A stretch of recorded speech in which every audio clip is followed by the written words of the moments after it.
រឿងនិទាន កុមារ ហង្ស និង អណ្ដើក មានហង្សមួយគូតែងតែនាំគ្នាទៅលេងទឹកស្រះមួយ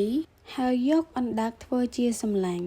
រាល់ថ្ងៃហង្សមកលេងទឹក អណ្ដើកតែងតែវារចេញមកចរចាប្រស្រ័យនឹងគ្នា លុះនៅយូរទៅ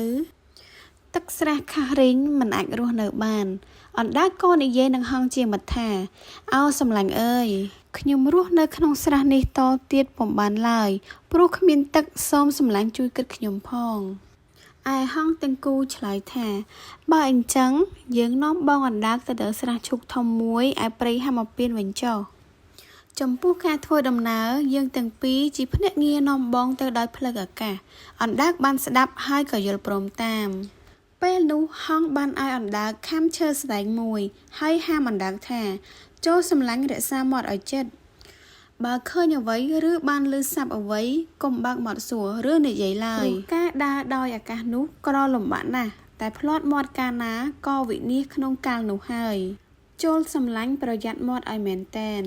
ហង្សទាំងពីរហាមអណ្ដើកហើយក៏ខាំប៉មឈើស្នែង ហោះហើរផ្លោះឡើងលើវេហា តម្រង់ទៅព្រៃហមពាននាឧត្តរទិស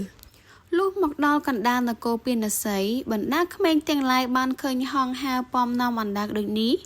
វាក៏បង្កកហៅគ្នា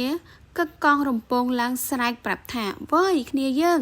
ឯងមើលហង្សវាប៉មអណ្ដើកនោះ ប្រហែលយកវាទៅស៊ីឯសម្បុកវាហើយ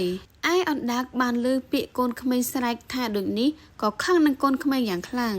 វាគិតថាក្មេងទាំងនេះមាក់ងាយអញពេញទីតែម្ដង មិនសមសោះ ហង្សជាសម្លាញ់យកអាសាយើងជាមិត្តខំនាំយើងទៅទុកឯមហាស្រះឯណោះ វាបែរជាមកនាំគ្នាថា ហង្សប៉មអញស៊ីទៅវិញ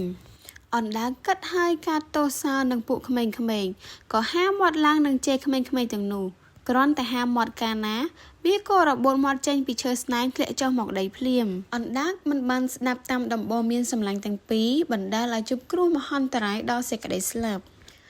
កាលបើអណ្ដើករបូតមាត់ធ្លាក់ពីឈើស្នែងហើយ ហង្សទាំងពីរក៏នាំគ្នាចោលឈើស្នែងនោះ ហើយពោលថា